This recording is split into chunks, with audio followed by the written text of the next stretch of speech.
Hello and a very warm welcome to EURACTIV's Health Podcast, where every week we dive into EU health policy and bring you the latest health news from Europe. I'm Marta Iraola, and in today's episode we unwrap the new pharmaceutical package. Last week, the European Commission presented the eagerly awaited pharmaceutical package. The proposal is designed to ensure that all EU patients have timely and equitable access to safe and effective medicine, while at the same time boosting the attractiveness of the EU pharmaceutical industry. As explained by Commissioner Skinas in the presentation of the proposal, the text is based in the 3 A's, making medicines more available, accessible and affordable, and the 3 C's, maintaining the competitiveness of the EU pharma industry, ensuring medicines compliance with the Green Deal, and combating antimicrobial resilience.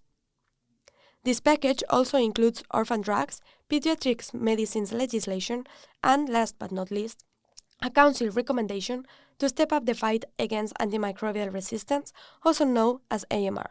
After various delays, this reform was received like a breath of fresh air by the stakeholders. Today, we speak with some of them to get their first reactions and see what are the next steps. We start with Thomas Albin, the Executive Director for Strategy and Healthcare Systems at the EU's Pharmaceutical Manufacturers Association, FPA.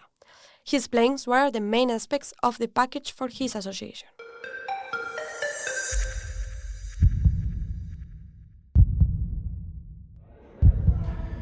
Here at the EPF Congress, a huge thing that everyone is talking about is, of course, patient access to new therapies, patient access to care, and to make that equal throughout Europe and reduce the current inequalities. And that's, of course, an objective that we in FPA support, and we have developed several initiatives to make sure that happens. Here, of course, most of the factors that delay access to new therapies for patients are at the national or regional level. And this is where we need to get the revision of the pharmaceutical legislation right, because it should be a huge opportunity for Europe to get into the forefront, being really the region of innovation and research and development like we used to be, whereas during the last decades we've fallen behind, and now other regions such as the US are way ahead of us. We need to get back to that position. But then it's hugely important that we don't try to solve problems through the wrong tools. One of the things FPI is not really happy about is the Commission approach to improve medicine access across Europe. Unfortunately, some of the ideas that have been proposed by the European Commission would not actually improve access to patients, but it would reduce incentives for innovation. And that's really key for private investments in R&D. So if we want that to stay in Europe, we want clinical trials to happen in Europe, also hugely important for patients. We need to find other ways to make sure we get more equal access for patients in Europe. Equal access is also one of the top priorities for Medicines for Europe, which represents the interest of the generic and biosimilar manufacturers. Adrian van der Hoven, Medicines for Europe Executive Director, welcomed the proposal and recognized that it was a needed update. Well, I think it's an interesting proposal. There are a lot of big changes put in the proposal. Of course, this is the first reform of the pharmaceutical policy for 20 years, so an update was obviously necessary. For us, there are 3 key components to the legislation that are our top priorities. One component is that the legislation is really striving to increase equity of access to medicines in all European countries. So you're probably aware that in smaller European countries or less wealthy European countries, the access to medicines is much lower than in bigger, wealthier countries in Western Europe. So the Commission is really making an effort here to try and correct that. Obviously, there will be no miracles, but there are steps in the legislation to try and improve that. And one key step is that the Commission is endeavoring to encourage more timely access to generic and biosimilar medicines. Another key component for Medicines for Europe is the issue of shortages of medicines. access to antibiotics and anything containing paracetamol or ibuprofen became more and more challenging for Europeans during winter, with the bloc experiencing serious medicine shortages. The Commission's proposal calls for a greater EU-wide coordination and appropriate measures to safeguard the supply and availability of medicines, not only during public health crises but also in regular times. Here's again Adrian van der Hoven on the topic. We are concerned about the increasing shortage of medicines across Europe. For us, one of the key challenges is not really at EU level, but at national level, which is that the pricing and procurement policies for many generic medicines, many of the essential ones like essential antibiotics or essential cancer or oncology medicines, they are too extreme, which means that they push the prices of the medicines too low. And consequently, this leads to a consolidation of the manufacturing and increases the risk of shortage of medicine. So we're trying to change that. The legislation here is certainly not perfect. It could be improved because there's no real prevention strategy for shortages. For example, using data to try and predict shortages. That's something that could be added maybe by the Parliament and the Council. But there are improvements, I would say, in how we notify shortages to the European Medicines Agency or to national agencies, which should improve cooperation to manage those shortages. So there's good and there's bad, I would say, on the shortage side. Also happy about the publication of the proposal, Yanis Natsis, director of the European Social Insurance Platform, highlighted the need to give stability to pharmaceutical systems in the EU. He lists affordability as one of the main objectives of the platform is working on. Yes, we are happy. We welcome the publication of the proposal. Actually, we were pushing for the proposal to be published as soon as possible because it is important to rebalance the pharmaceutical systems in Europe. We do have real challenges. We do have a sustainability challenge. We have an affordability challenge. It is important that first of all, we assess the quality of the innovation that we get. We cannot simply take for granted that every product is better than the existing options. Actually, we know that most new products are not truly innovative. Therefore, we need to have very good data on the quality of the treatments that are approved. And of course, those need to be affordable. And they need to not threaten the sustainability of healthcare systems and social protection systems by extension. It is important that this proposal serves the goal of equity and does not threaten solidarity in our societies.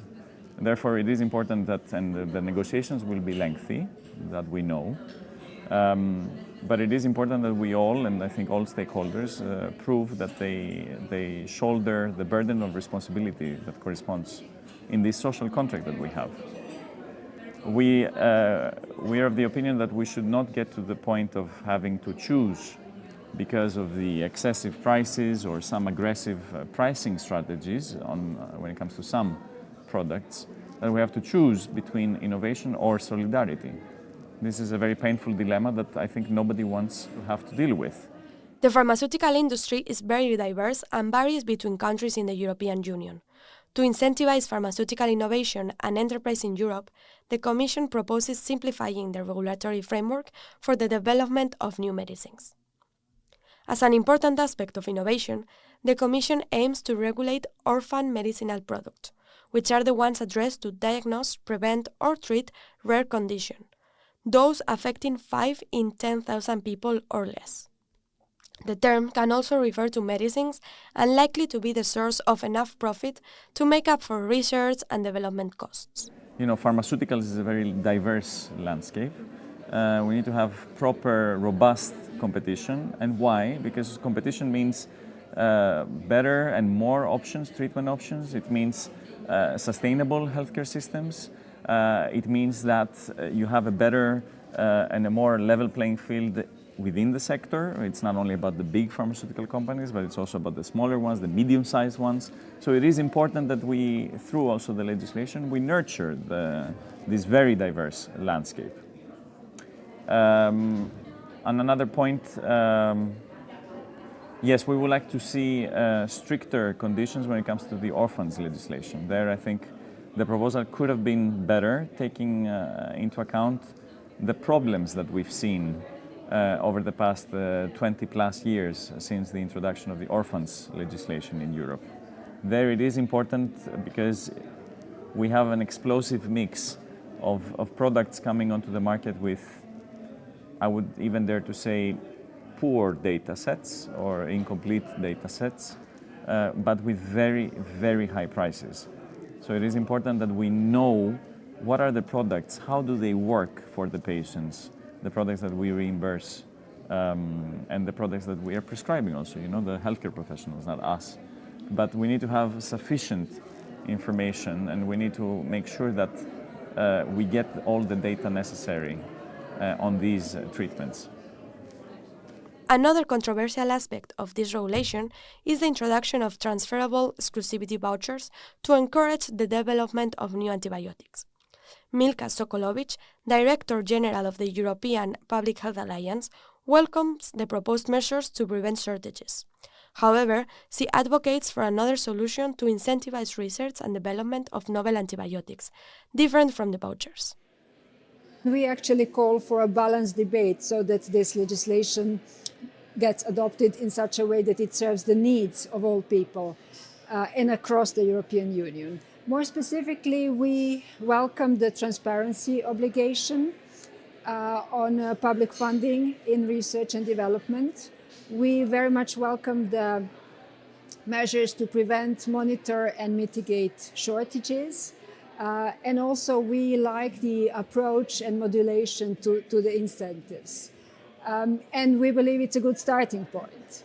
On the other hand, we think that the transferable exclusivity vouchers do not offer the best solution for developing new antibiotics. There are better ways and options for that, and we still have high hope that that might change.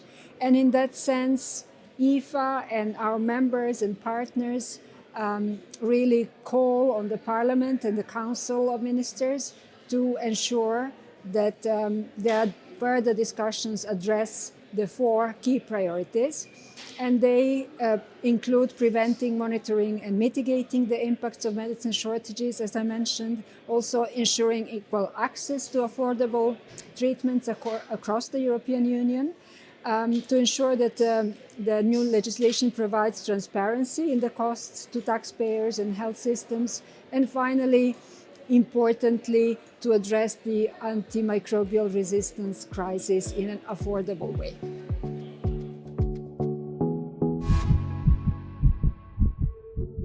This is all from us today. Thank you for listening.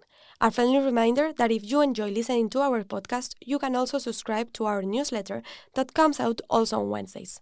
We'll keep making sure that you're up to date with the latest health news. Don't forget to also check other EURACTIV podcasts, Agri-Food Brief, Tech Brief, and Beyond the Byline. You can also listen to them in all your favorite platforms. We also want to hear from you, so if you have something to say, don't hesitate to drop us a line. Our email address is podcast@euractiv.com or contact us on Twitter or LinkedIn. This episode was brought to you by EURACTIV's multimedia team, so a special thanks to them and one and only Jonas Hellback. See you next time and stay healthy.